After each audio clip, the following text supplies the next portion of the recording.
You've met this man. And it's not so much about the man, it's about what you saw in Syria, right? When we ask these questions of what happened and was the Syrian revolution successful, I want you to take a stand on that question and tell me why. Everyone was taken by surprise with regards to how the momentum picked up in Bangladesh. Yeah. It went from peaceful protests led by Dhaka University students, and then within a week to 10 days, it became a nationwide movement. And now it's no longer even restricted to students. Rickshaw drivers, business owners, the middle class, everyone was getting involved. Syria is Bilad al-Sham. It is scripturally, textually, epistemologically important and central to the Islamic faith and to the Muslim Ummah. We know that it will play a key role towards the end of times in terms of great wars and great liberations and the coming of Isa alayhi salam. The 2 years genocide in Gaza has proven that beyond any reasonable doubt. That before the liberation of Palestine, Muslims need to liberate themselves from these regimes. And they were the main and remain to be the main obstacle towards the Ummah truly reaching its full potential and defining for themselves and shaping for themselves their own political autonomy and destiny.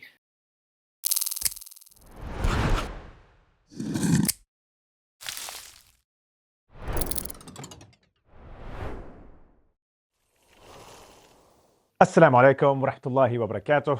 A'udhu billahi minash shaitanir rajim. Bismillahir rahmanir rahim. Alhamdulillahi rabbil alamin. Wassalatu wassalamu ala rasulillah wa ala alihi wa ashabihi ajma'in. Dear brothers, sisters and friends all around the world.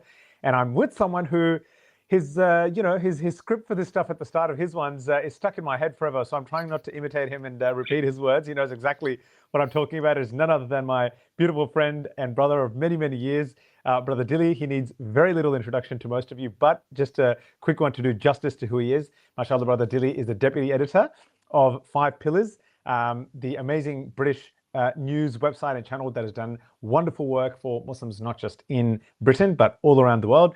It is an absolute pleasure today to welcome Dilly to this very, very important episode where we look at his experiences traveling the world, speaking to people on the ground in some of these pivotal Muslim countries and reflecting on the question, have the revolutions of Bangladesh and Syria been failures? Dilly, my dear brother, without going too much into what we're going to speak about today, I just want to say assalamu alaikum and welcome to the Stand4Palestine podcast, bro.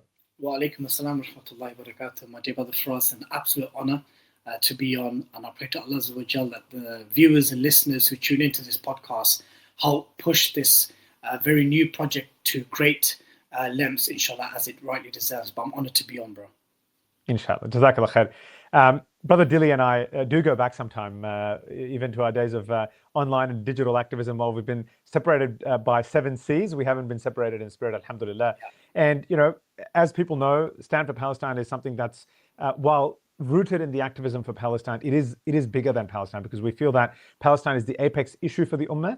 But in the same way that we are connected to Palestine, we are connected to many other issues. And one of the key things that we've been focusing on recently, as you know, has been, for example, Syria since its liberation, and in fact Bangladesh. We were there on the ground when some of the great celebrations were happening in Sydney, where we are based, many of us.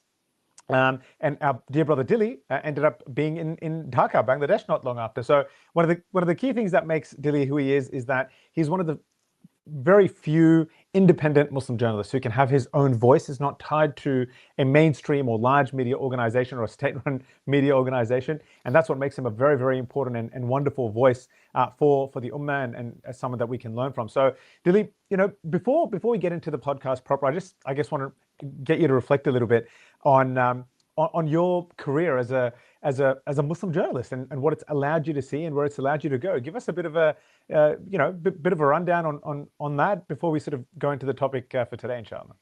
I mean, your viewers and listeners may be surprised that my initial plan when I went to university, where I studied BA in politics, was never to actually become a journalist. It was to actually get into the civil service, particularly within immigration. Now, obviously, at the time, I wasn't a practicing Muslim, so I didn't have any moral confliction with working within the immigration or Home Office within the UK government. But as my political thoughts and my own spiritual journey was developing, by the time I graduated in 2009, I'd made a conscientious decision I was going to pursue journalism. And even in my pursuit within this career path, there were many obstacles that I faced. I worked at my local newspaper, Bedfordshire on Sunday, for nearly 2 years as a junior reporter. I had short stints at Press TV and Al Jazeera as a researcher. And every publication or platform or broadcaster that I worked for prior to Five Pillars, there was always some level of censorship or towing the line. And that's just something that didn't fit right with me. That didn't sit right with me from the perspective of what I had to offer and what I wanted to do in terms of giving back to the Ummah and its various causes and struggles. Now, when Five Pillars launched in 2013, by Allah, I never envisaged in 2025 that we would have done the things that we have done. There's so many things to highlight. But what is absolutely relevant to today's conversation is that had someone asked me back in 2013 or 14 or 15, or heck, even in 2023, if someone had said to me, Didi, guess what? In 2024, Hasina is going to fall. You're going to be there. Bashar is going to fall. Bashar is going to fall a couple of months later, and you're going to be there. And guess what? In 2021, the Afghans are going to kick the Americans out, and you're going to be there. Wallahi, if someone said that to me, I would have thought you're crazy, you're bonkers. But here we are today with Allah's blessings and permission and tawfiq. We've achieved many things and a lot more to achieve. In fact, we don't think we're anywhere near our full potential. But yeah, journalism is one of those careers, my dear brother Faraz, where on paper it appears to be something lucrative and something of great status. And it is. But it's not for those who want to pursue financial stability. There's a lot of cancel culture. There's a lot of censorship. So it's a very difficult industry to break into. But we stuck at it, and we felt that the reason why we have succeeded to some extent, besides Allah's help, first and foremost, is that there is a genuine need for independent Muslim voices for us to shape and formulate our narratives and our counter narratives and telling our own stories. So here we are, bro. Amazing, mashallah. Well, look, it has been a great journey. You have been to some amazing places, but today we want to focus in on two in particular.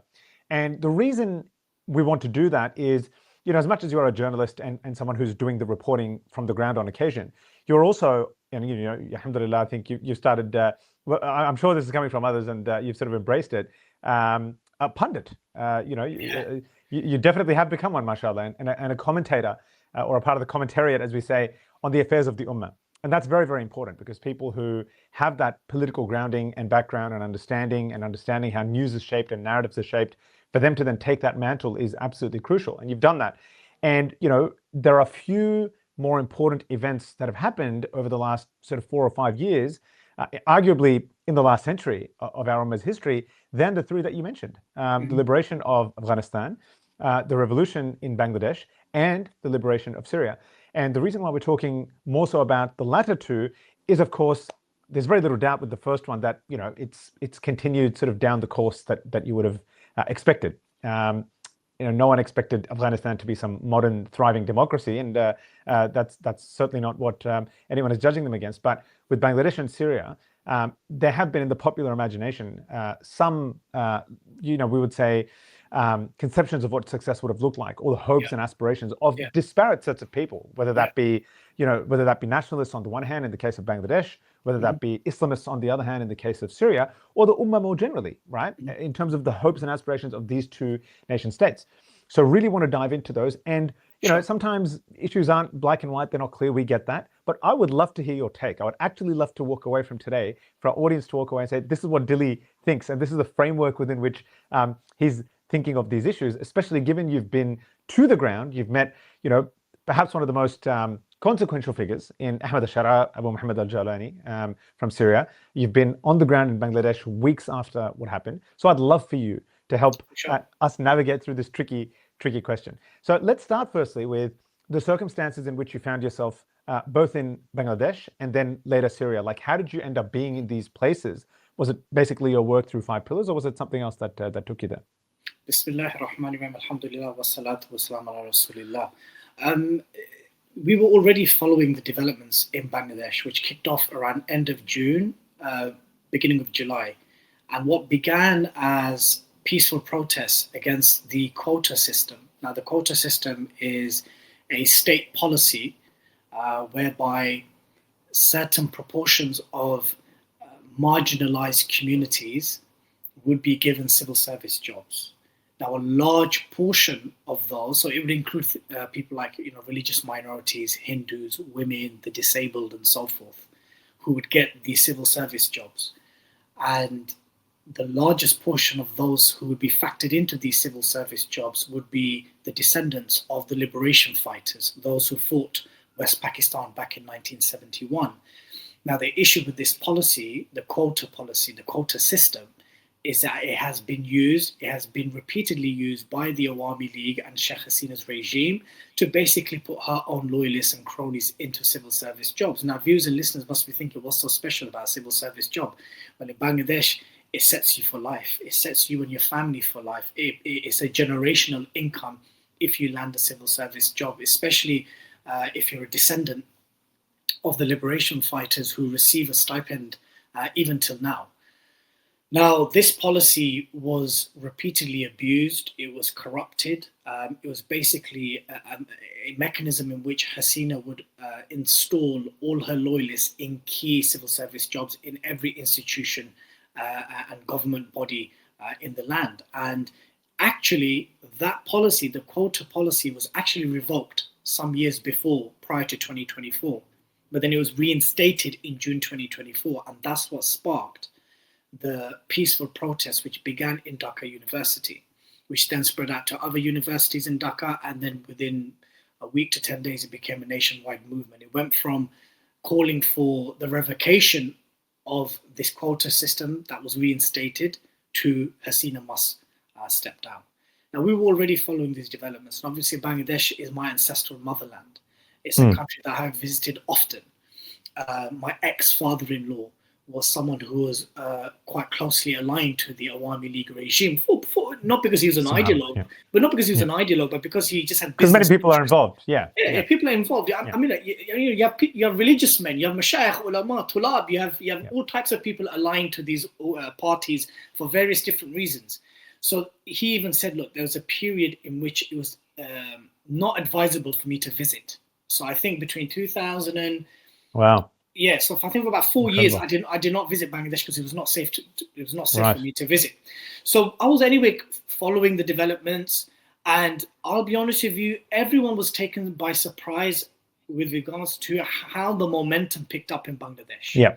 How within the space of 7 to 10 days it went from peaceful protests led by Dhaka University students. By the way, I met many of these guys. I met Sajis Alam, I met Hasnat Abdullah, I met Umama Fatima, I met all the leading student revolutionaries who led that revolution when I visited in the wake of the revolution. And the reason why it switched so quickly was for two reasons. Number one, none of us should be surprised by this, the way in which the Hasina regime responded to these protests. Police, army, the security services, plainclothes thugs, Awami League loyalists had all come out, and they started killing and shooting protesters. And that has a similarity how Syria kicked off. Yep, absolutely. I mean, there's huge stark differences, but I'm saying the way in which protests and popular movements escalate to nationwide movements is usually as a result of the way the regimes tend to respond in a very brutal way. So as the death toll started increasing, the galvanization around the downfall of Hasina as a must, as an imperative for Bangladesh to move forward, became the main call of the protests.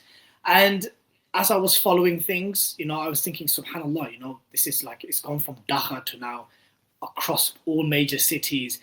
And now it's no longer even restricted to students. Now you've got rickshaw drivers, business owners, the middle class, everyone's getting involved. And as the death toll of students and peaceful protesters were increasing, more and more Bangladeshis were getting involved, which then obviously led to the events of August the 5th, alhamdulillah, whereby Hasina left Bangladesh with her tail between her legs in a helicopter, and she's currently residing under the protection of the Modi regime in India. In terms of what led me to that, I was always going to go there. There was no way that this monumental and historic change, and let's make no mistake, that's exactly what it was. I know we're going to talk later on about failure, success, cosmetic changes, what's really changed, expectations. Fine, we can explore all those things later. But the very fact that a student-led protest, which did not become a civil war or an armed insurrection, managed to galvanize an entire country. And lest we also forget what Bangladesh is. It's the third most populated Muslim majority country in the world. It's the seventh most populated country in the world. So huge numbers, a very significant country in terms of its history, in terms of where it's geostrategically located. That a student-led protest managed to galvanize an entire country of 180 million people. Bro, those are bonkers numbers. Incredible. Absolutely. So, and you know, as an aside, but as in sometimes in the ummatic conversation, I think we don't give enough credit to countries like, you know, Bangladesh, Indonesia, Malaysia, how many Muslims there are, because they're geopolitically a bit sort of away from the action. But these numbers are just absolutely insane, and to see that happen is unbelievable. I mean, brothers and sisters, we don't mean to go on a digress, but if you think of what makes up the global Muslim ummah in terms of numbers, guess what? Nearly half of it, or 60% of it's in India, Pakistan, Bangladesh, and Indonesia. That's it. Indeed. So incredible. So the fact that they managed to do that was huge. It was historic. It was monumental, and we shouldn't take away any agency, any credit, any pats on the back that's deserved of every single person who rose up in Bangladesh in the months of July and beginning of August that led to the downfall of a brutal, tyrannical, secular tyrant. Absolutely. Now, one of the great Mubarak occasions, and it was marked certainly here in our community with great fanfare. We have a part of Sydney, Dilly, that's been renamed Dhaka, just between brothers, and it was full of people on the streets. It was an incredible scene. It was a wonderful day. And, you know, like for many of us, sort of since the Gaza genocide started, it was really an incredible sign, because obviously Syria was not to happen for another 4 months or so, 3 or 4 months, and we'll get to that now. But it really was like a sign that despite the hardship that we are seeing consistently in front of us, there can be this light at the end of the tunnel somewhere in the Ummah. There is goodness that Allah will send, you know, in His appointed time. So let's then go to Syria. So you've gone to Bangladesh, you've come back, and you know, as you said, sort of August, September, and then of course Syria happens on the 8th of December. But you know, it started sort of, you know, if you've been following it, then end of November. Tell me a little bit about how closely you were following it, firstly, and how you saw, you know, the momentum building towards the 8th of December. Of course, you know, by the time that it happened, all of us were glued. Like no one could leave their phone or their devices, because Syria really is special, isn't it? And before we go there, tell me about why Syria is so special. Why is this, like, you know, such a monumentally, with no words that can do it justice, sort of moment in the history of the Ummah? First and foremost, it's one of the areas in which you and I, were very active on in the very early years of the revolution. Absolutely. If you recall, we used to exchange messages. I think there was one instance in 2013 where literally the rebel forces were knocking on the gates of Damascus. Absolutely. And we were texting each other like, is this going to be it? We the Revolutionaries, the Ummah Facebook page was really huge back then. Allahu Akbar. Do you remember those days? Oh, I remember those days. I was thinking about it the other day. Yeah. So look, the optimism around Syria is linked to the broader optimism the Ummah shared with regards to the Arab Spring. Everyone was excited. Everyone wanted or were hoping and praying for goodness to come out of the Arab Spring. And I still believe many still do. When Ben Ali fell, when Gaddafi fell, when Mubarak fell, when Ali Abdullah Saleh done a runner from Yemen to Saudi, you know, when things where people were rising up in Syria, you know, the Muslim Ummah within the Arab world and beyond, for the first time in their modern history, were looking at a region-wide movement that had, quite frankly, put up with decades of brutal, tyrannical rule, you know, despotic rule, outright corruption and oppression, whereby thousands, if not tens of thousands of innocent people were jailed, killed, abducted. You know, Islamic scholars and activists and movements had been suppressed and oppressed for decades. These were ultimately regimes that were either loyal at the behest of foreign powers, primarily the US, or they themselves, were, nepotists who basically favored their own regime, loyalists and so forth. There was a plethora of issues.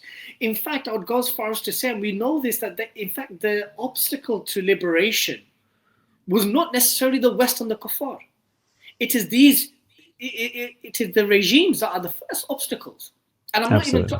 I'm not talking this from, I'm not saying this from any particular revivalist position or anything. It's just brutal fact. If anything, Yes. the 2 What years everyone of, lives on a daily basis. Yeah. exactly, the 2 years genocide in Gaza has proven that beyond any reasonable doubt. That before the liberation of Palestine, Muslims need to liberate themselves from these regimes, and they were the main and remain to be the main obstacle towards the ummah, truly reaching its full potential and defining for themselves and shaping for themselves their own political autonomy and destiny. So it is within this broader optimism of the Arab Spring, which is why Syria was so significant. But there's other reasons. Syria is Bilad al-Sham. It is scripturally, textually, epistemologically important and central to the Islamic faith and to the Muslim Ummah. We know that it will play a key role towards the end of times in terms of great wars and great liberations and the coming of Isa alayhi salam. We know the role that Syria and the Levant played during early Islamic history. We know that this is a land where all the angels have prayed. We know that this is a land where many of the Sahaba are buried. And it was also the only Arab country within the Arab Spring that from very early on had a very clear Islamic narrative, sentiment, fervor, whatever the word you want to choose. But it was the only revolution. It was the only revolution. If you were to compare it to Egypt, the Ikhwan al-Muslimin were not the first to take to the streets. If you look at Tunisia, whilst Ennahda was involved, it was not entirely a movement led by, quote unquote, the Islamists. Whereas Syria was very unique in that from very early on, the various rebel factions and even the Free Syrian Army themselves, who had many factions under it and many umbrella organizations under it and brigades under it, were overtly, unapologetically Islamically aligned. And what I mean by that is that if we were to succeed in the downfall of Bashar, it has to be an Islamic alternative that takes place. This was very clear from 2011, 12, 13 11, 12 onwards, yes. Yeah, very so, and this is why Syria is so special. And another reason, and the final reason, I'll say this. Syria has sadly, or was repeatedly used as an example of what not to happen when you rise up against a regime. Oh, do you want a Syria? Do you want a Syria to happen in this country? Or do you want this to happen? And people kind of, we absorb that, we internalize that, right? But the fact of the matter is that the Syrian people persevered. Millions of deaths, 12 million displaced, 600,000 killed, conservative estimate. We're seeing imagery of Gaza. Wallahi, you've been to Damascus, bro. I've been to Hama, Homs, Halab, all the major cities. Most of Syria looks like Gaza already. Absolutely. It's horrific. Yeah, it looks like a dystopian, apocalyptic kind of like decimation of an entire country. That's how Syria looks like right now. But the people, the point that you made is really, really good. It's a very important one. Like, people say there is nothing like Gaza. There's no precedent for Gaza. And with my hand on heart, I can actually say that's not entirely true. I mean, the level of destruction in Gaza is absolutely apocalyptic. But the Ummah has seen this very recently before, and that is Syria. And I actually do not think that beyond those two, there are precedents. Of course, absolutely. Bosnia was horrible in terms of what happened there, but the sheer destruction on an industrial level. I mean, Homs used to be called the Stalingrad of the 21st century, right? Stalingrad was a city in modern-day Russia, which was flattened in World War II by the Nazis, and people used to line up the photo of Homs with the photo of Stalingrad, and now you'll have Gaza as the third. I don't think in modern, like, post-World War II era, you don't see these scenes, right?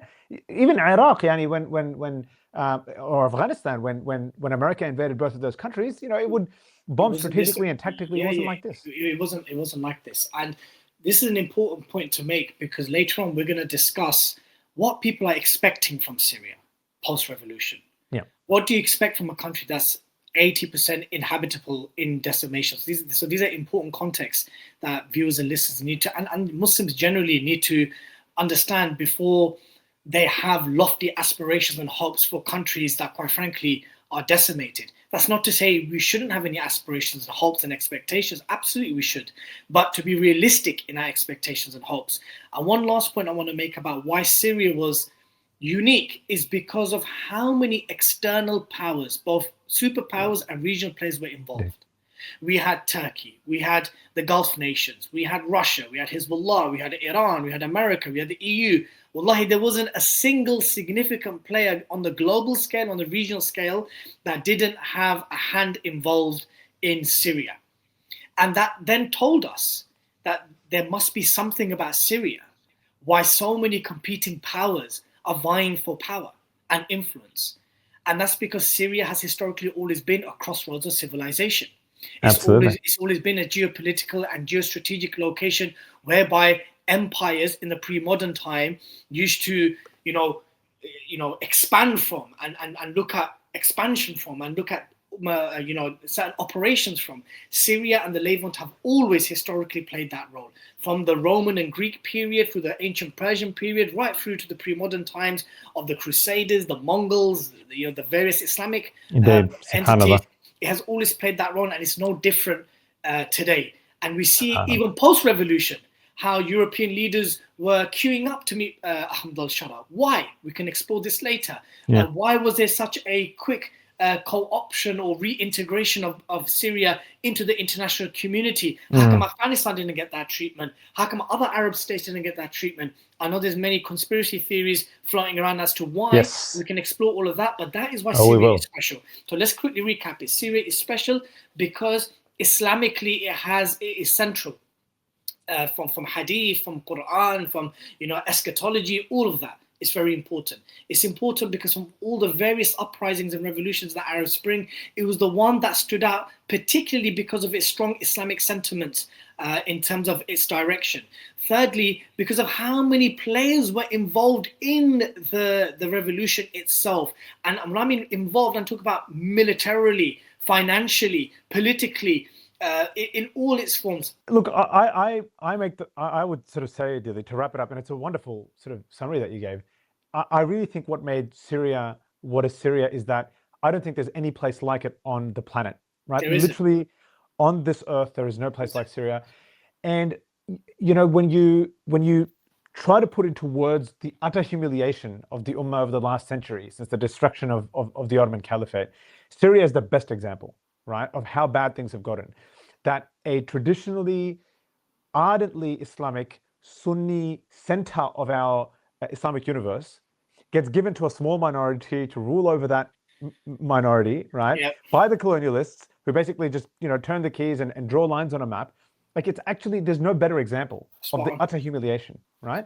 At least in Saudi Arabia, there's a semblance of Islam. They made sure that the ruling house, gave an ascendancy to Islam, and whether out of genuineness or otherwise, it's another story. But the holy places were venerated, for example, right? In Egypt, Al-Azhar was venerated, but here it's like really like biting oppression in a place that is 80% majority Sunni. It's absolutely mind-boggling what happened. Like. Does that not sort of sum it up in your view? It does. And obviously, we have to link it back to the broader optimism of the Arab Spring, right? Which, for sure, for the younger viewers, 14 years ago, you would not remember this. But there was a genuine worldwide optimism amongst the Muslims that, inshallah, this is the change that we've been waiting for. This was the monumental, historic milestone that we were all waiting for. And when many of the countries very quickly did not deliver on that for various reasons, and no fault of the revolutionaries themselves entirely, Syria was the kind of last beacon of hope. It was the last beacon of hope where something that was aligned to an Islamic worldview or Islamic sentiments could potentially prevail. But let's be honest, for us, many Islamic activists and du'at and mashayikh also abandoned Syria. They gave up on Syria. Absolutely. As soon as ISIS got involved in the equation, and then things got really muddied, people didn't touch Syria with a barge pole. And even so, and even the Operation Deterrence Aggression, the 12-day operation which led to the downfall of Bashar, even the years preceding that, no one really spoke about it. Oh yeah, absolutely. Syria completely disappeared from the map, as it were. Yeah, they called it the forgotten years.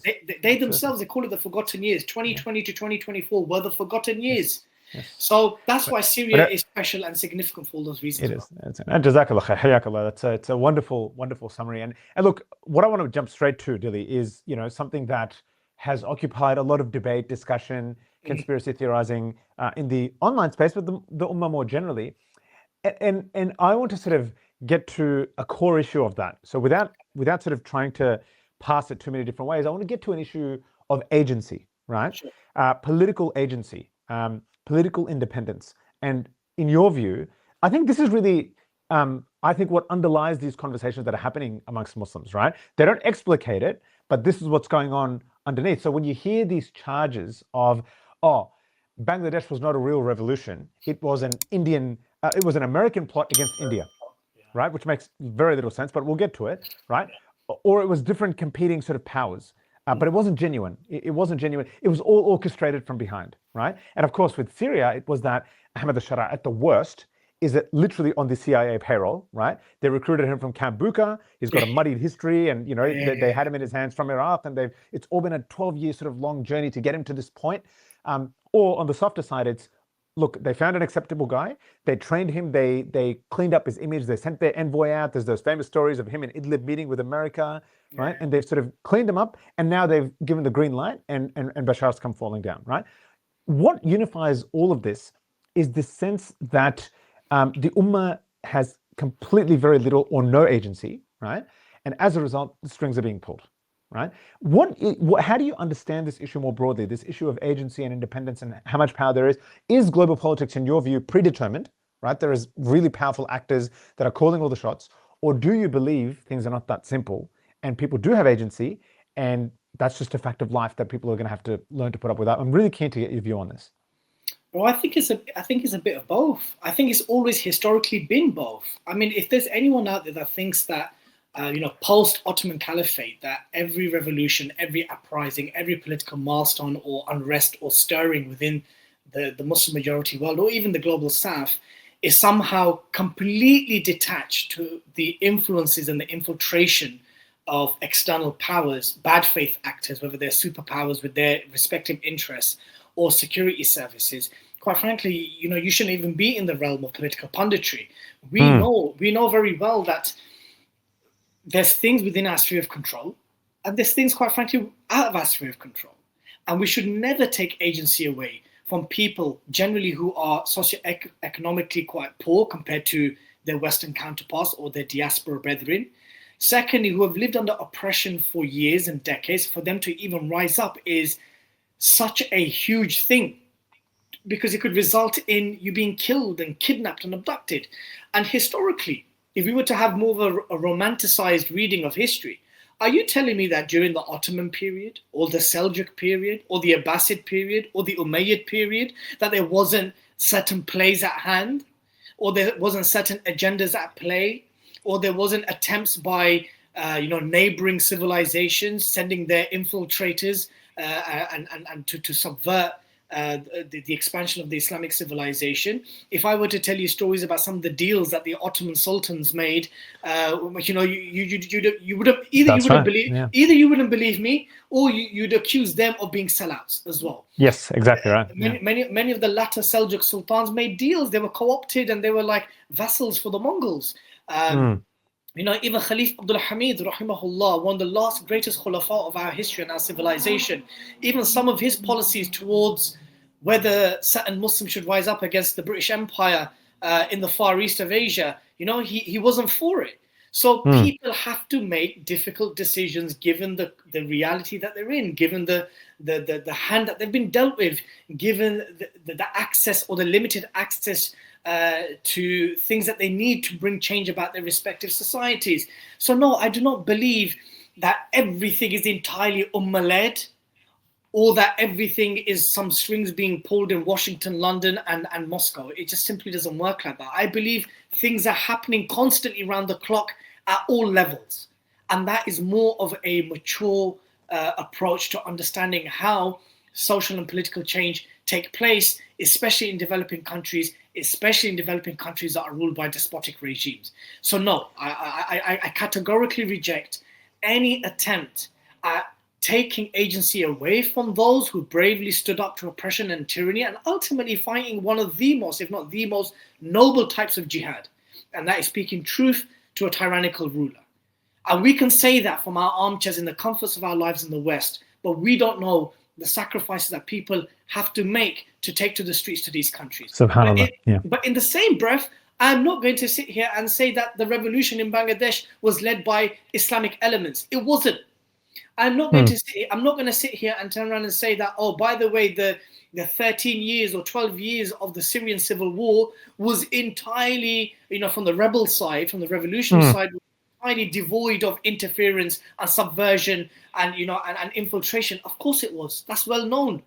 So I think we need to have more of a balanced approach. And I think even the way we understand history and Islamic history, which we all tend to romanticize, I get why we need to do it, to uplift the morale, to give the Muslims a feeling of resonance with their glorious history. But let me tell you something: many of the rulers and the dynasties and polities that we praise and we read about so fondly, many of them made many decisions which, they, by today's standards, they would be called sellouts, they would be called agents, they would be called oppressors, they would be called all these types of things. Now, I already know there's going to be a counter to it. I already know, but brother, that was different. That's when we had our own civilization. So whatever corruption we had was on our own terms. Fine. But what I'm saying is that the nature of politics and the nature of bringing change to society, to lands as vast as the Arab world or Southeast Asia, is such a complicated thing with so many different variables, things which we know and things which we don't know. I firmly believe. Go on, sorry, Faraz, go for it. No. One of the very interesting things that you mentioned, I think this is something that we have to, at some point, really look into. Speakers, mashayikh, thinkers, is the example of Salahuddin. I think if Salahuddin was judged today by the standards of the way some people think, he, to your point, would be judged a sellout or someone who's compromising Islamic values for the way that he had to engage in various machinations behind closed doors, outright deception in certain cases, in order to chip away at the power that he gained in Egypt first, and then later to come around, unify Bilad al-Sham under his rule, under his control, his power, before he marched on Jerusalem. I think that's actually a great example that is in front of us. Like, if you just study his history, it was never simple. It was never black and white.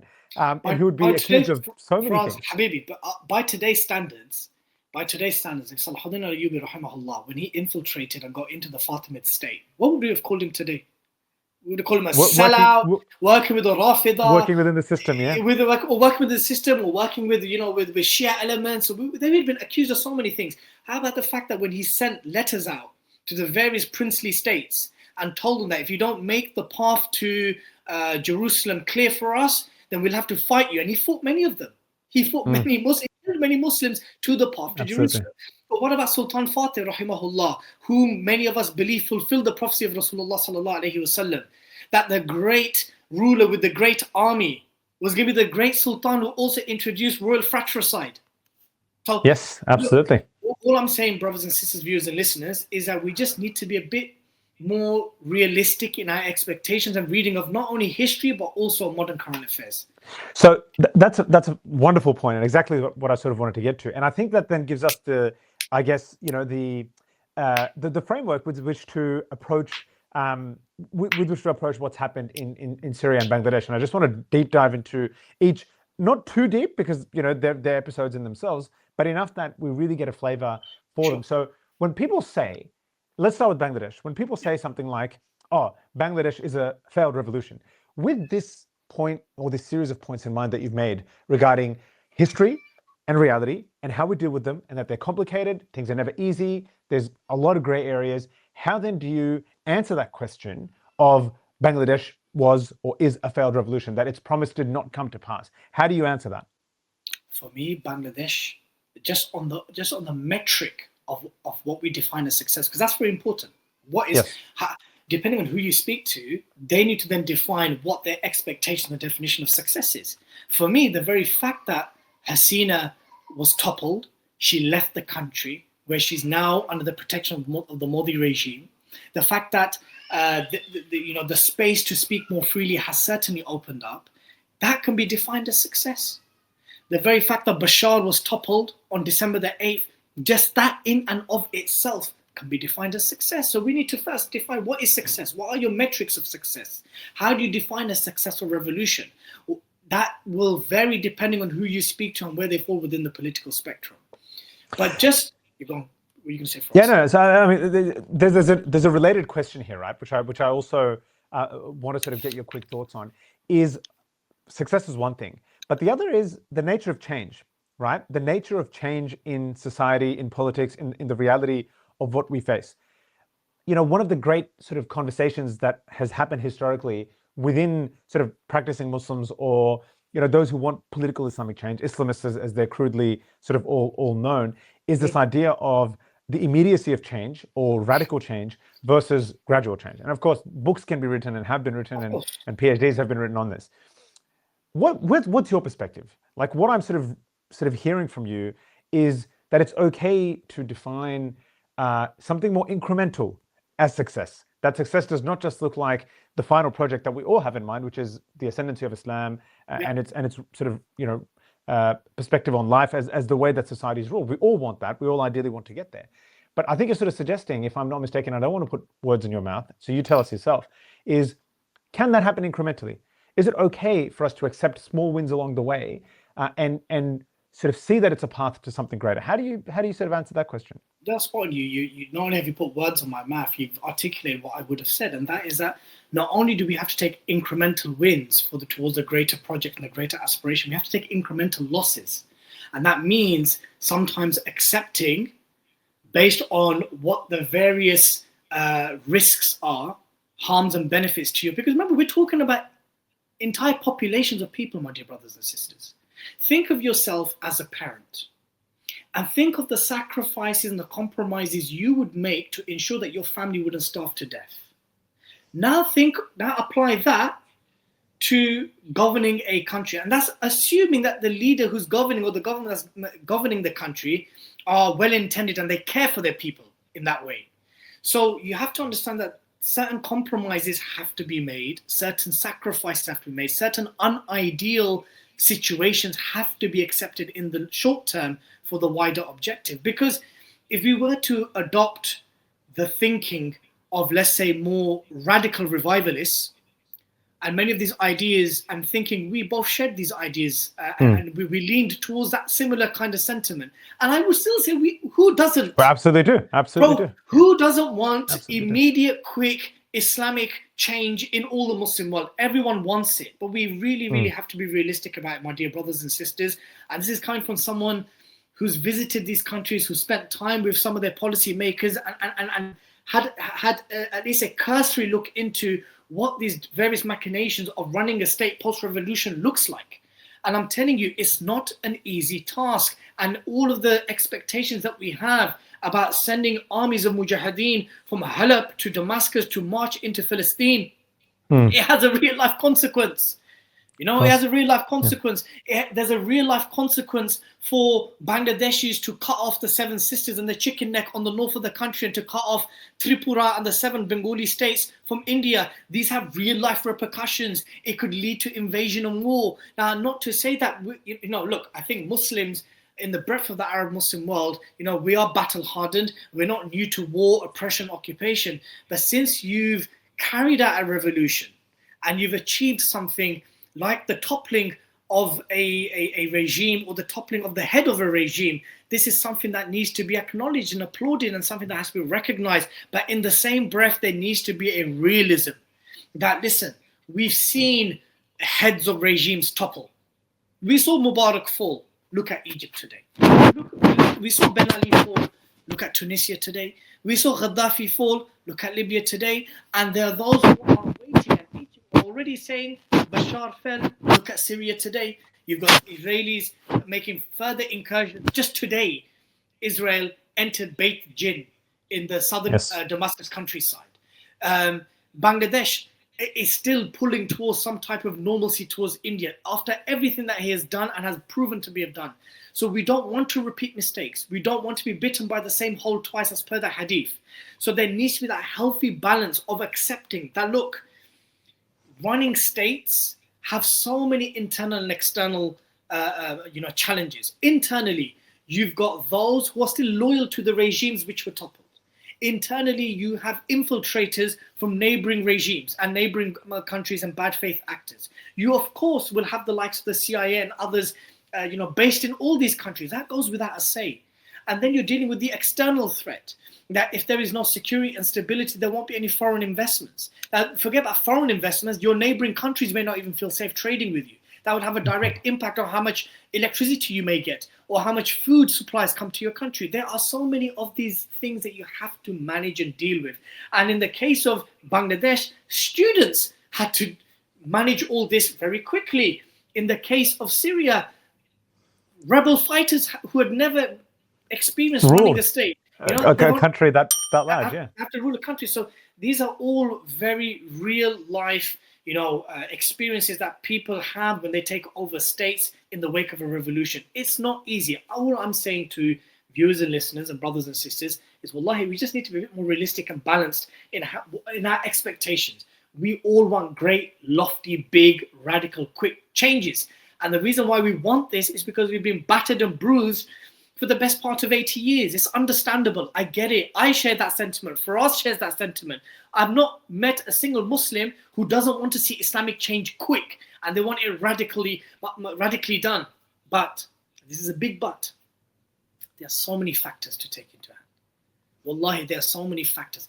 There are people within both countries, Syria and Bangladesh, and other Muslim majority countries where change is being attempted on a daily basis. But there are bad faith actors, there are spies, there are infiltrators, there are subverters, there are so many different, there are people from your own land, right? And by the way, we're not even accepting that the nation state model is the ideal model for the Muslims. Yes, and I was going to come to that. Exactly right. Yeah. I personally categorically reject at its core basis the nation state. It is not from our urf, it's not from our tradition, it's not from our epistemology. It was imposed upon us. It was a European model that was forced upon us. I get all of that. And most of the countries we have today were basically post-colonial setups, right? Yes, absolutely. So, given in fact, that raises a question, and this was what I wanted to come to next, is that, okay, so on the one side, you've got this importance of being realistic, right? With what's been inherited, and I think this is a good way to put it, the colonial architecture within which these states are operating now, right? Bangladesh, with its unfortunately deep integration with India, which was built over many, many years of Hasina's rule, and Syria, with its involvement within an axis on which it relied, right, and became embedded within, whether it's Russia, Iran, Hezbollah, whatever the case may be. And, in order to survive, both of these nation states will have to do something. Bangladesh will have to figure it out, and, it's leaning on, on the international sort of existing world order in order to, open up the pathways to trade, in order to, open up some sort of counterbalance to the Indian influence that has existed for so long. Syria, of course, knowing that it has been absolutely crippled by a very inward-looking sort of perspective, is now looking outwards to whether it's the West or the Gulf or Saudi or whatever the case may be, right? So they're both within this colonial architecture, and we sort of get that. And what you're sort of saying is that it's very hard to uproot that and get the ideal straight away. You just don't have the resources, you don't have the space.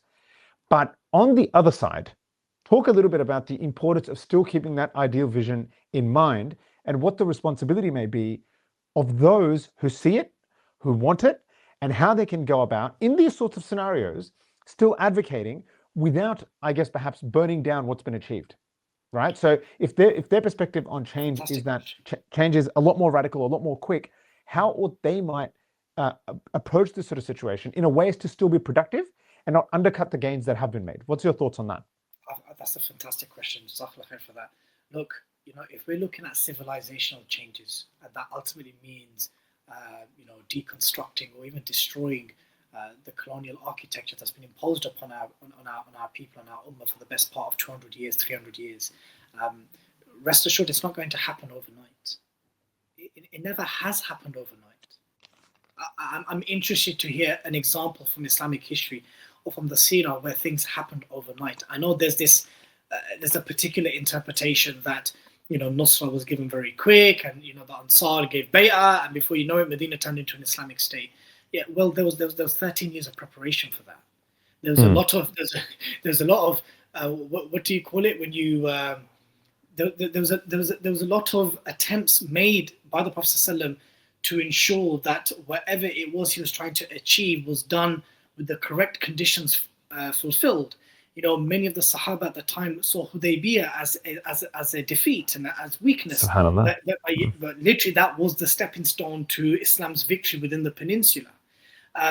What I would say to brothers and sisters, thinkers and movers within the kind of broader civilizational revivalist space, who are a bit more radical in their thinking and their expectations, wallahi, I would say go and visit these countries. Go visit those countries. Just go visit.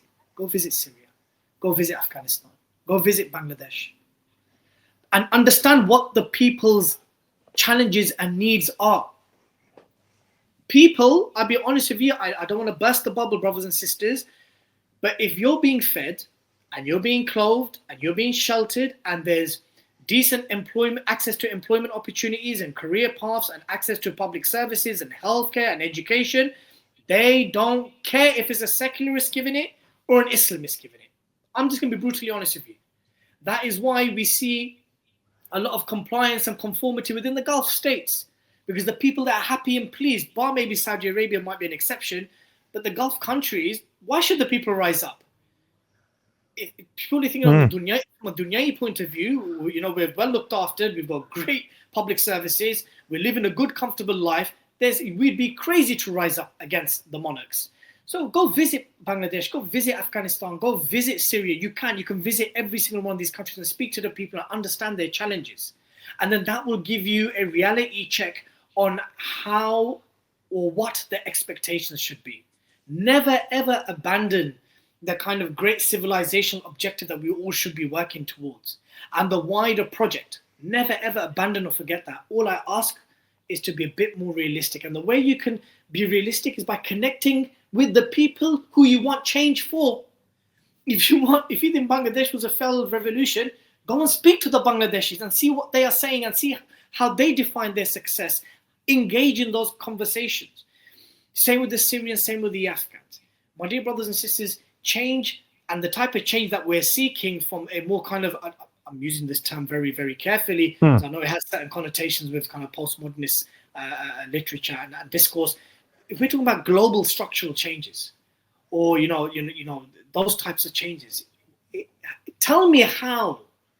I'm interested. I'm curious to know how anyone envisages that type of change to take place so quick, given the overarching pressures and plays at hand. So let me challenge you, and it's a great point. I think there's a lot of time for it. How do you see this colonial architecture, this world order, being undone? I'll tell you, very easy. Let me put you on the spot. Easier, yes, tell me. Easier, Habibi. How did the Sahaba defeat the Romans and the Persians when the battle of the trenches was taking place and they were surrounded by the Confederates? The Prophet ﷺ was giving glad tidings for the opening of Rome and Persia, and the Munafiqeen at the time were saying, look, Muhammad's giving glad tidings of opening this and opening that, and we can't even relieve ourselves in peace. They mocked him and laughed at him. But I believe that it will happen very similar to the way in which it happened 1400 years ago, and that is in a multipolar world. We don't want one leading superpower. I don't believe that's the case. We need competing superpowers, ideally to be at war with each other, to be honest. China, Russia, America, all competing. We need a strong Turkey. We need a fracturing between the Anglo-European and American unity, which is already happening, by the way. Yes. Right? Yes. We need a world whereby there's competing superpowers and competing regional powers, because that will give the room, that will give the space for certain Muslim countries or a formation of certain Muslim countries to come about and offer their expertise, whether it be Turkey with their modernization of their drone systems and their military development, whereby Turkish drones, the Bayraktar, is one of the most sought after drones in the world right now, whether it's room for Pakistan to make certain plays without the external and perpetual pressures of the US as well as China. I'm just throwing anecdotal examples whereby the space to make certain moves on the global stage becomes more realistic when there's more competing superpowers. There's more variables, basically, isn't there? Thank you very much. And when there's competing superpowers or warring superpowers, your value becomes more. As a Muslim nation state or as a regional people, you become more of an asset, as opposed to just being the lackey and the stooge of one superpower that's been ruling the world, dominating economically, ideologically, culturally, militarily for the best part of 80 years. So the answer to your question is very simple.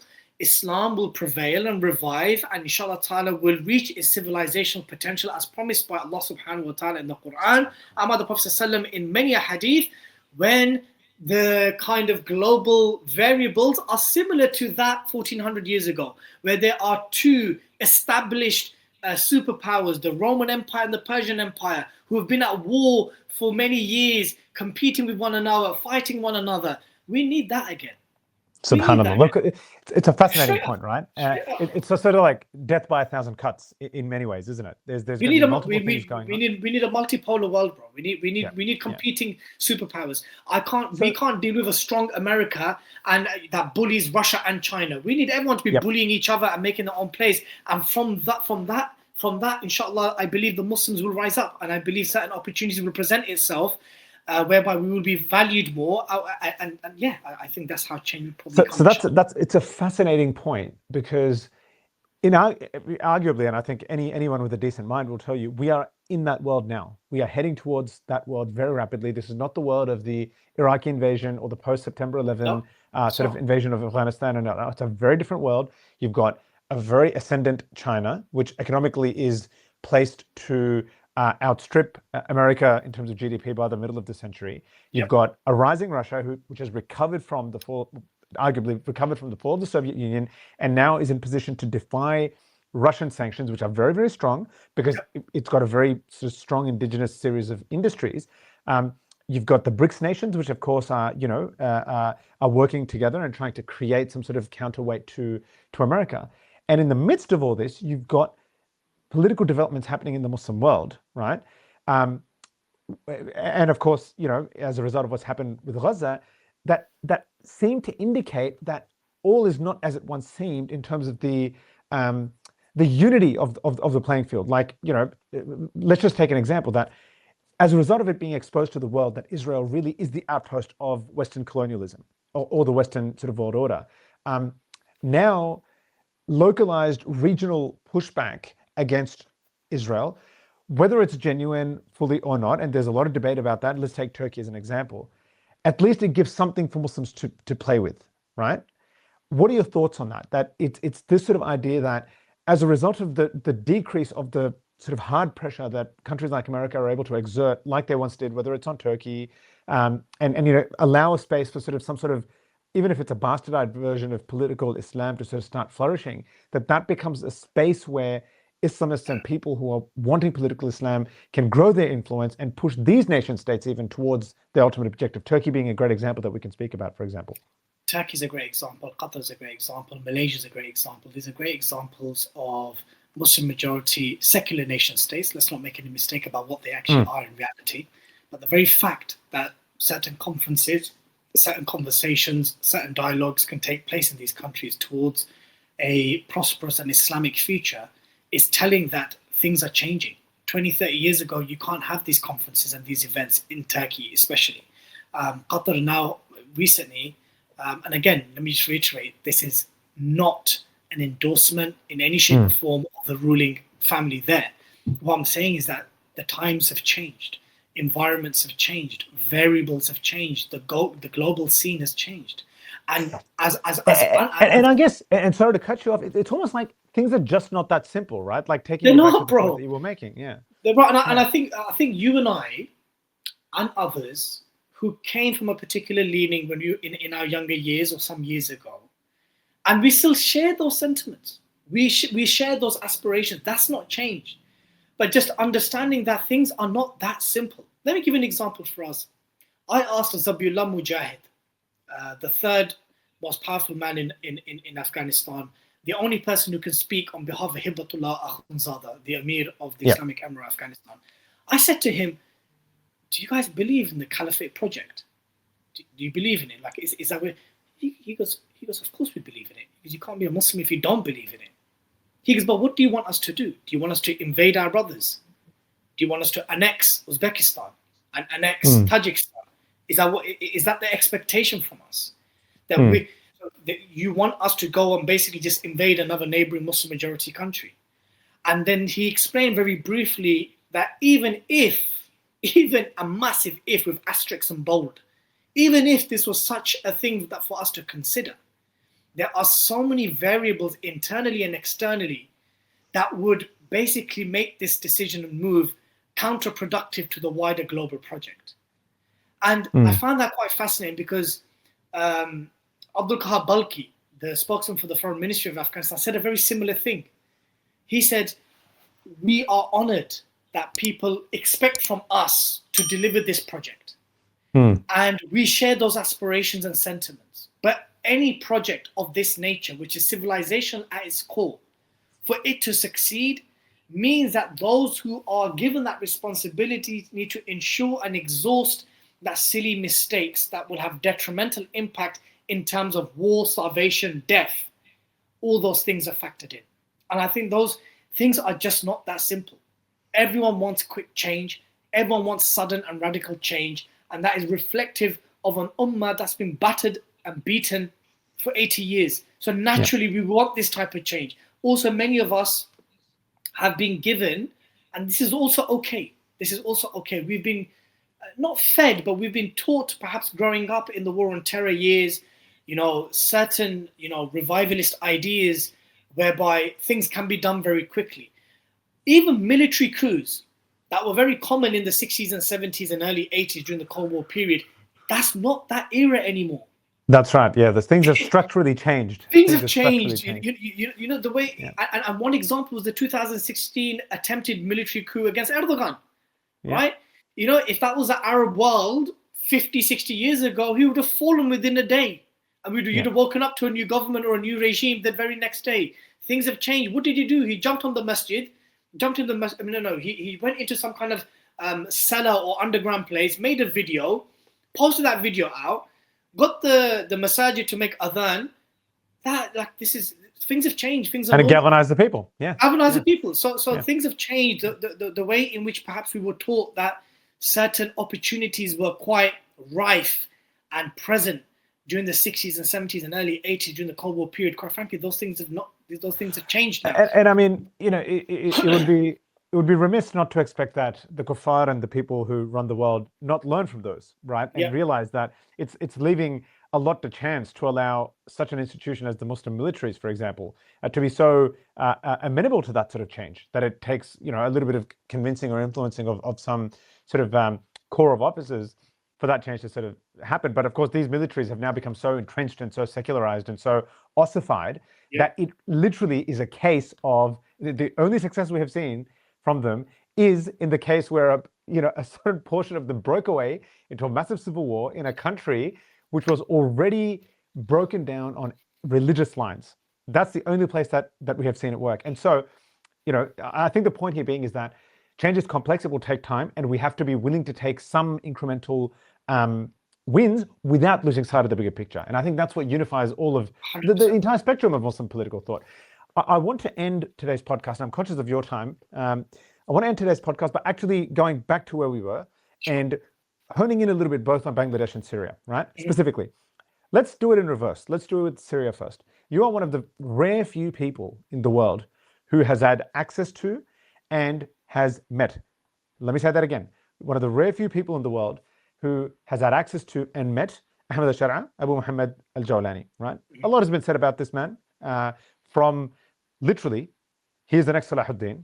There are people who will literally, in Syria and elsewhere, they will tell stories that I've seen analysis of a hadith lining up and saying this man is destined for great things. That literally brothers are students of knowledge, Tulab, are sitting, passing certain hadith and end time predictions from Rasulullah to say he's actually someone very special. And then on the other end, of course, there is that he's an absolute sellout. He's a CIA agent, right?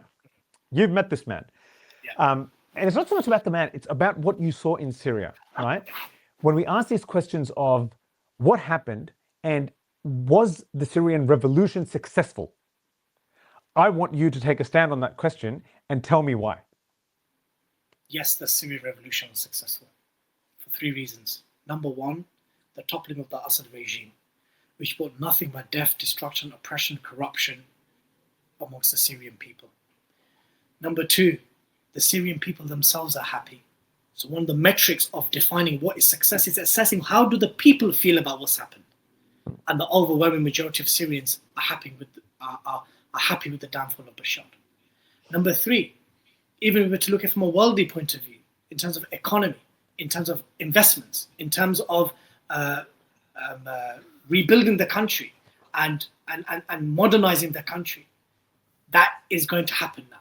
Forget about who is behind this, who is investing that money, which corporations, which countries are going to be involved in the building contracts of rebuilding Syria and all that type of stuff.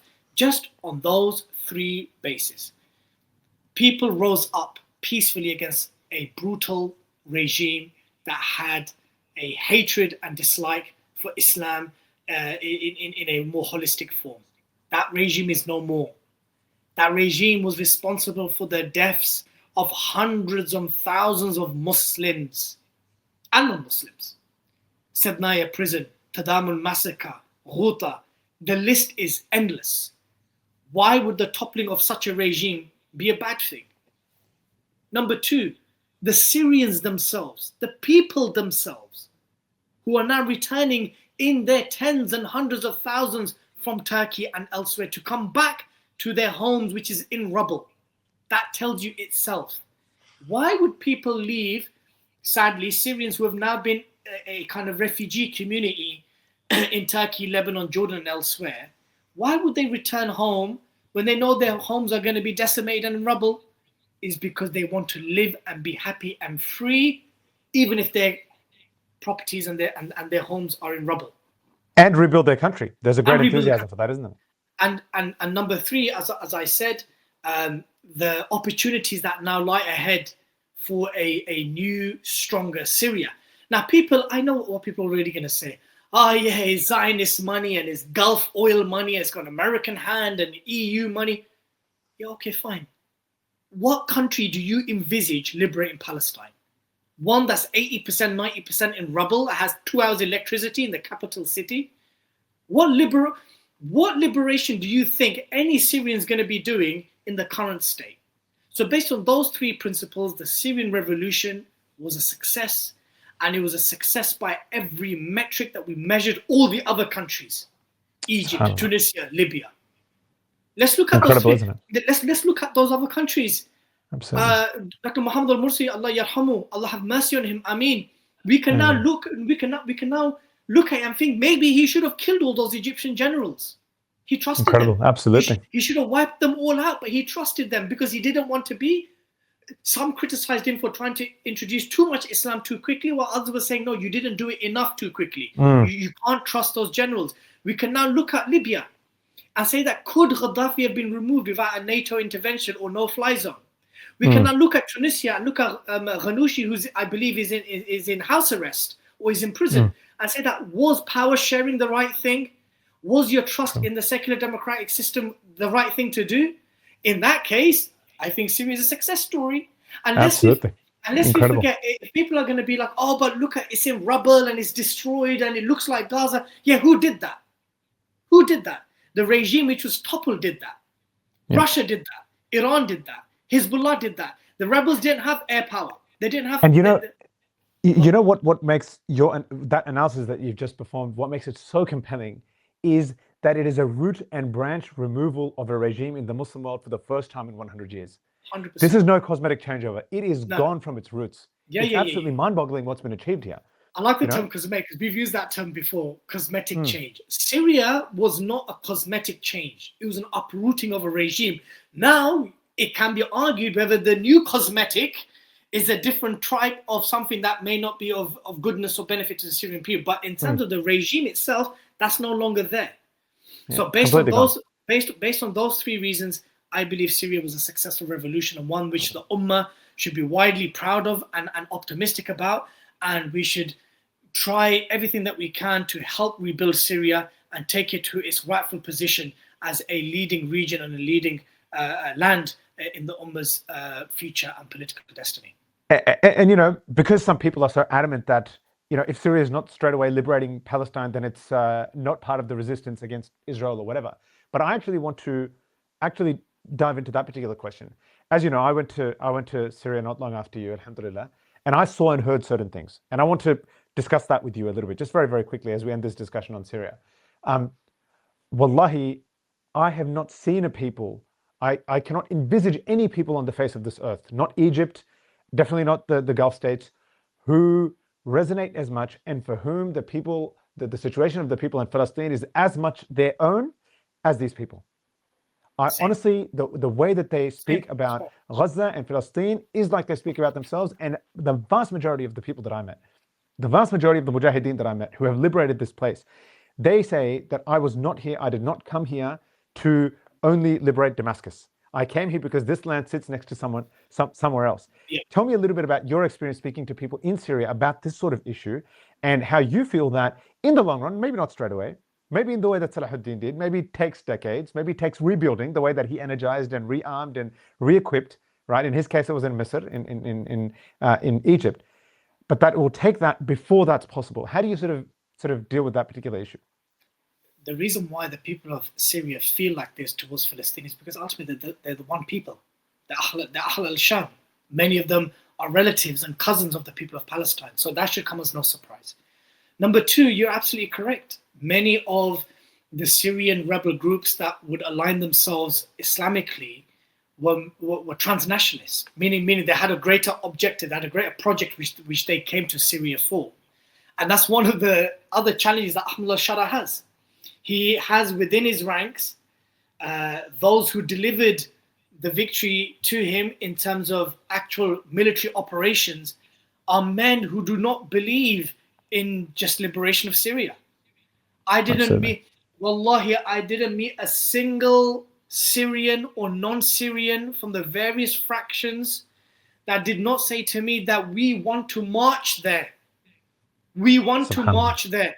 In fact, I am aware of this, that Ahmed Al Shar'a even told his foot soldiers and the rank and file that, look guys, as Syria kind of opens itself up to the international community, this stuff has to pipe down, because one of the concerns of non-Sunni Syrians and secular Sunni Syrians is that those who delivered the toppling of Bashar are ultimately people whose interests aren't just restricted and limited to Syria.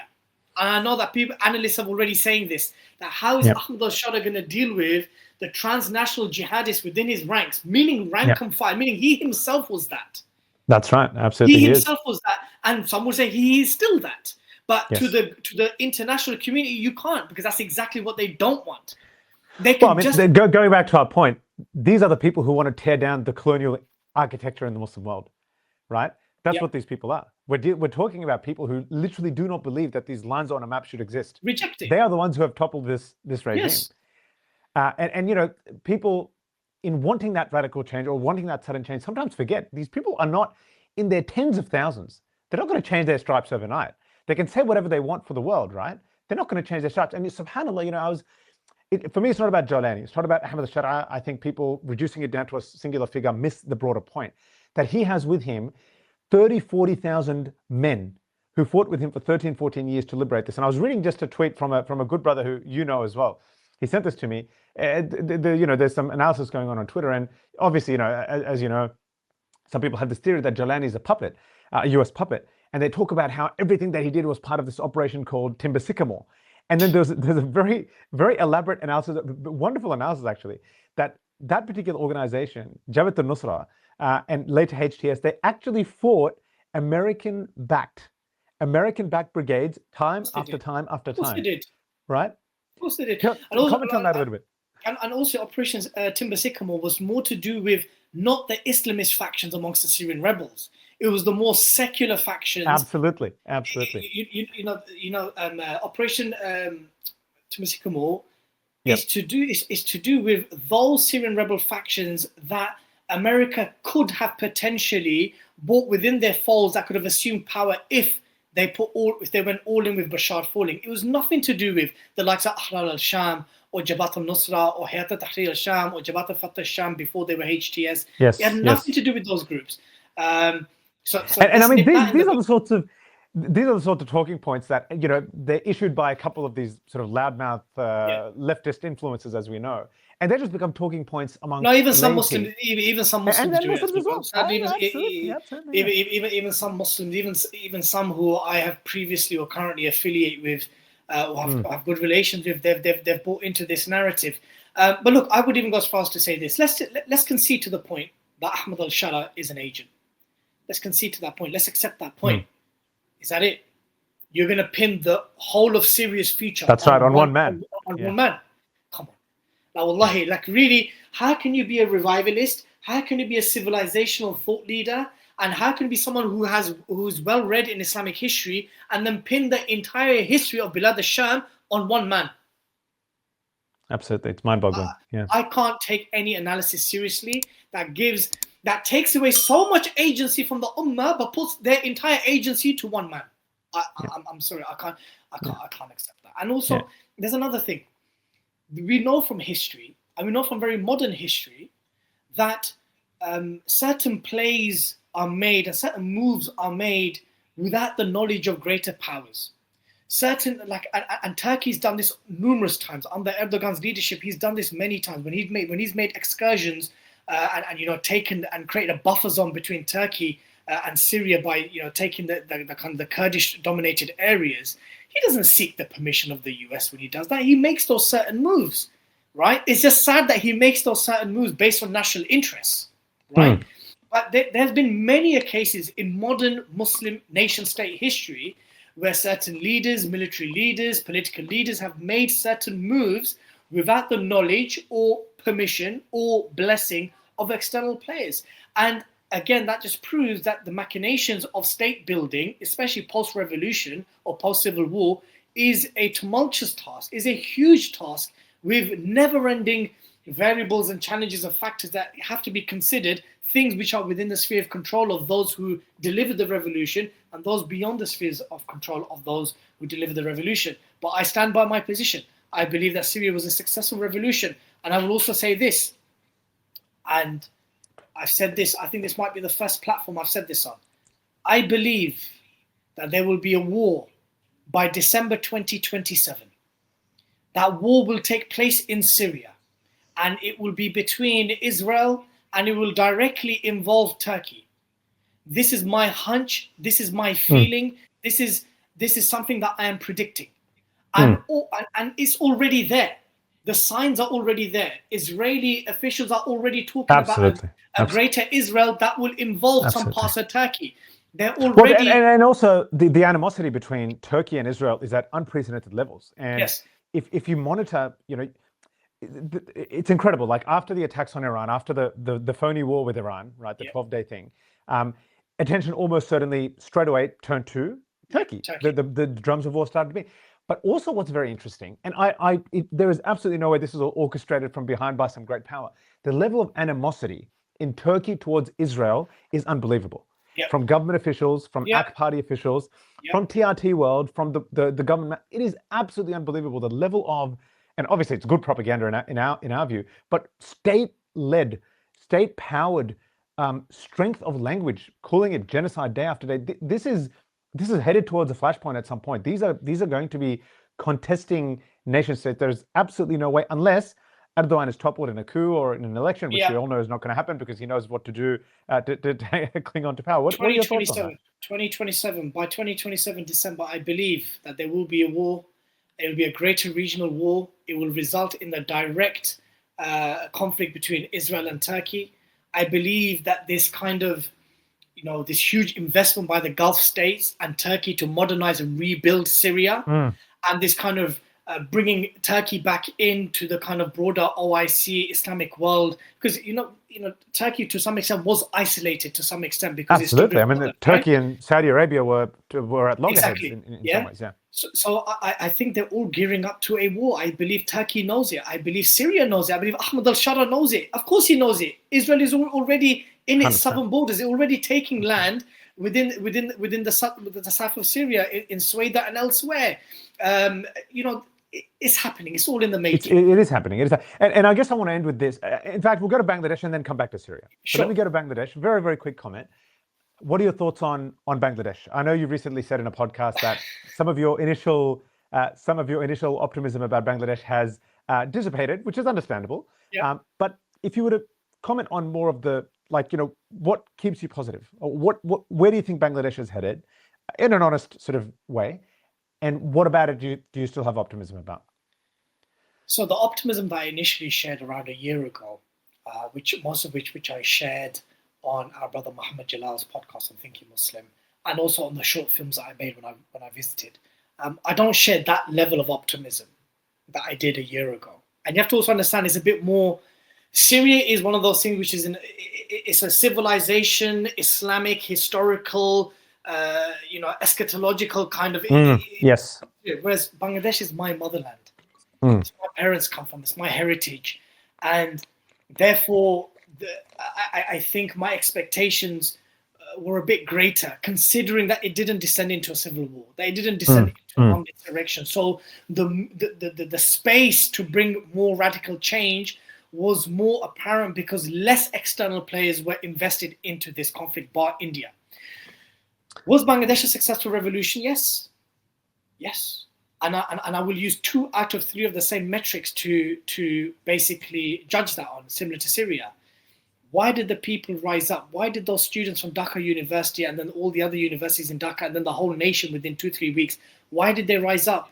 Because they wanted to see the downfall and the end of a regime which was responsible for tens and thousands, if not hundreds and thousands of deaths, kidnappings, abduction, selling off its country's resources to India, hanging ulama, very similar to Bashar and the Assad regime with regards to how it dealt with Islamic political movements, general political opposition and political dissent.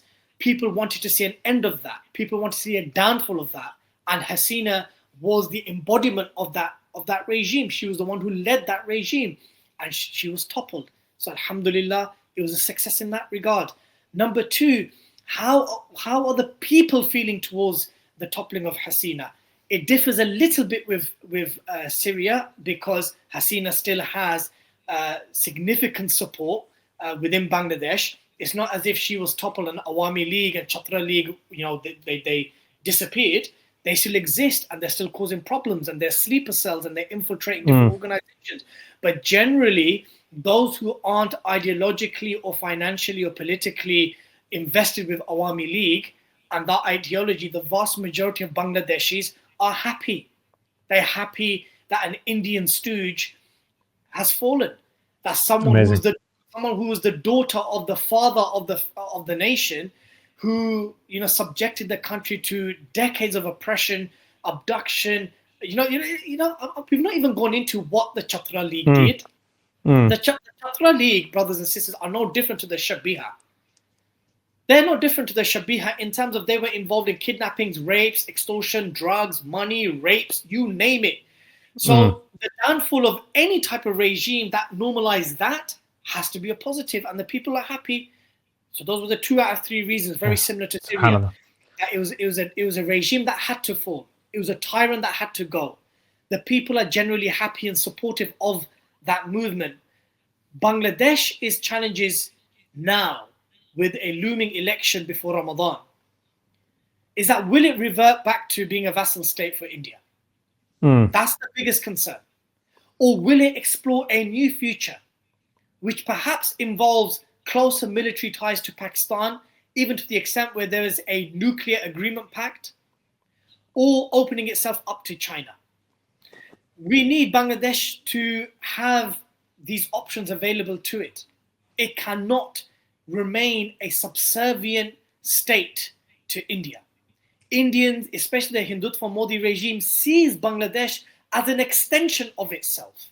That's a huge problem. But alhamdulillah, anti-India, anti-BJP, anti-Hindutva sentiment has never been so mainstream in Bangladesh as it is today. Alhamdulillah, people are allowed to voice those things because Hasina is no more.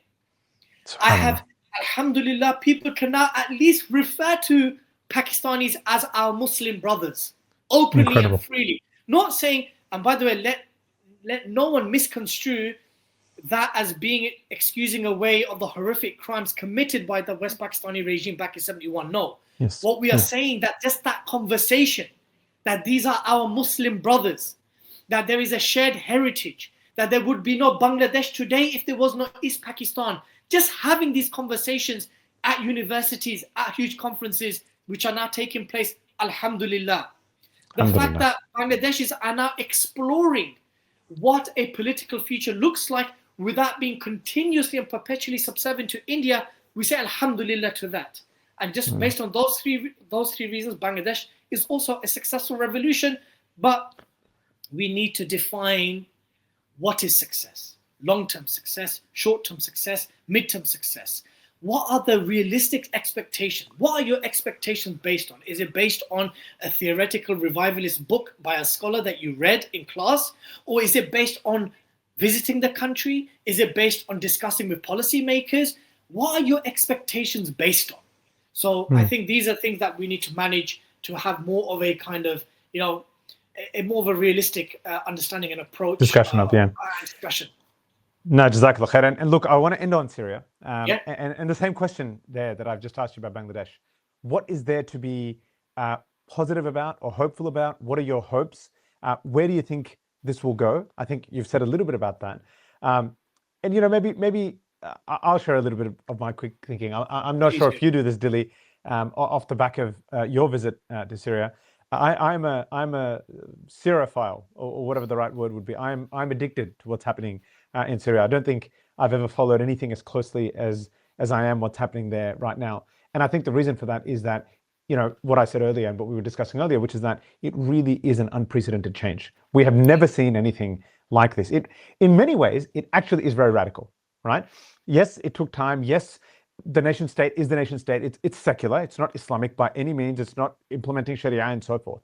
But the complete removal of the regime and the being in charge of a set of people who are revolutionaries and mujahideen, and who the people know, even if they have to put pretenses to the world outside, that deep down these really are like, these are Islamists to the core, right? They can't implement. They can't cross certain red lines, otherwise the West will bomb them back to the Middle Age, right? But if they had it their way, there would be Sharia and Khilafah in this land tomorrow, right? And so I, knowing that that's not possible, knowing that that is going to be a red line that no one can confound, what is still happening nonetheless is absolutely remarkable, right?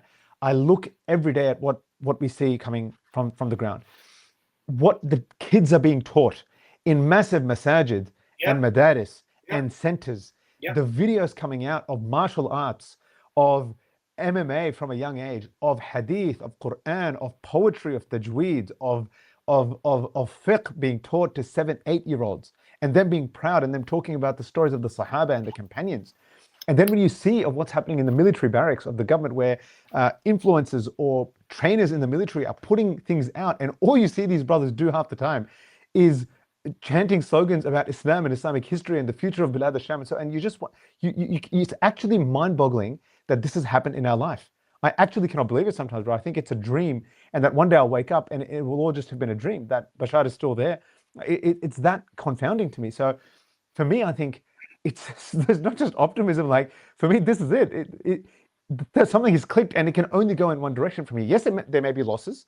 There will be backs and forths. As you know, the Alawis and the Druze, some of their schismatic elements, and I'm not saying that those populations are all the same, but their schismatic elements are gathering once again. They've announced a united army yesterday. They'll do what we all expected them to do.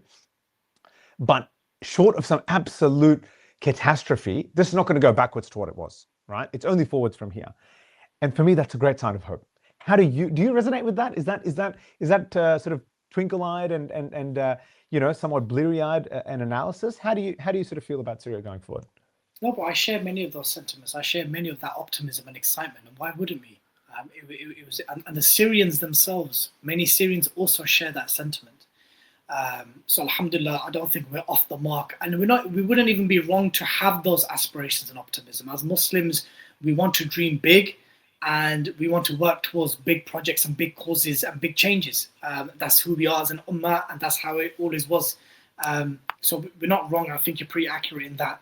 And because you've articulated it so well, I want to just posit the following. Given what's been achieved, given the sacrifices that have been made in terms of the death, the destruction, the death toll, the shuhada, all of that. Let's look at what Syria is dealing with internally. In the south, it has Druze elements that have basically opened the doors to Israel. Israeli forces are in Syria as we speak. It was bombing Damascus just last month. Yes. Back in July. We have the sleeper cells, Assad's sleeper cells in Latakia and other port areas. We have still issues with the Syrian Democratic Forces, the YPG, the PKK in the east. Given those challenges, those are just the internal challenges. We haven't even got through to the external challenges of how Iran still hasn't accepted what's happened in Syria and is waiting and itching at any moment to activate certain cells and to create unrest to see the downfall of what's been achieved post-December the 8th. Given all those challenges that Syria has, and what we have seen since December the 8th in terms of what you've described, the madrasas, the institutional changes, some of the constitutional changes, the universities, the tarbiyah of the new Syrian army, all of this stuff are all optimistic and positive signs for what may come in the future. Now, I know your future is quite big.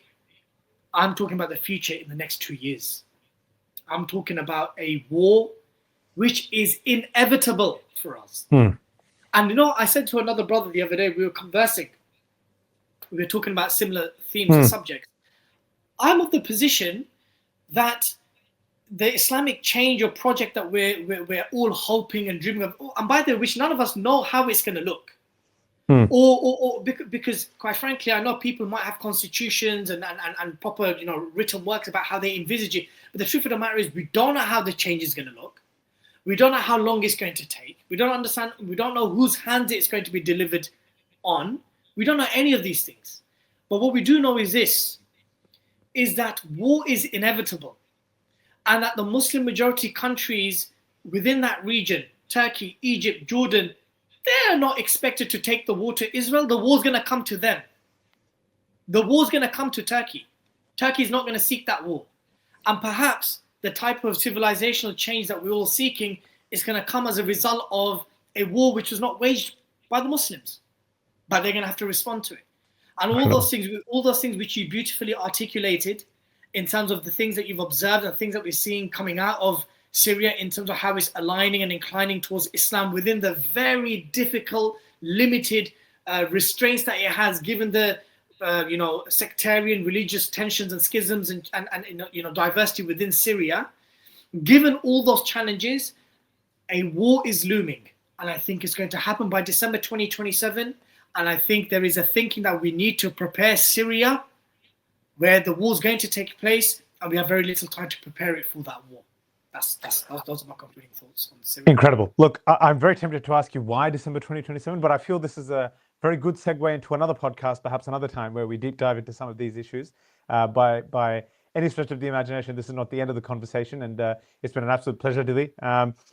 There's so much more to talk about, but I'm conscious of your time, and I very much respect the time that you've given us and the time that you now need to go and do other very important things.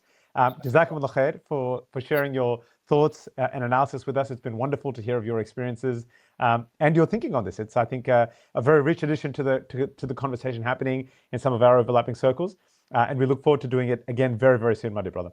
Likewise, my dear brother, it's truly an honor to come on. And again, I encourage all our viewers and listeners. Look, I'm saying our because I see this podcast as my own. And I encourage everyone who watches and listens to share the shorts, share the content, because we want more Muslim podcasts. We don't want 1, 2 to be dominant. We want as many as possible to be influencing our discourse and our narratives. And it's so important. I look forward to be coming back for part 2, inshallah. Inshallah. And brothers and sisters, as Brother Dilly said, first head over to 5 Pillars and to the Blood Brothers podcast channel. Make sure you like, subscribe, and comment on all the wonderful episodes that Dilly does. And of course, do the same for us. We're only in our 5th one. This is very, very early days, but with conversations like this, I'm sure we are headed in a good direction and an important contribution to the Muslim discussion. Jazakallah khair, my dear brother Dilly. سبحانك اللهم وبحمدك ونشهد أن لا إله إلا أنت نستغفرك ونتوب إليك والعصر إن الإنسان في خسر إلا الذين آمنوا وعملوا الصالحات وتواصوا بالحق وتواصوا بالصبر. السلام عليكم ورحمة الله وبركاته. وعليكم السلام.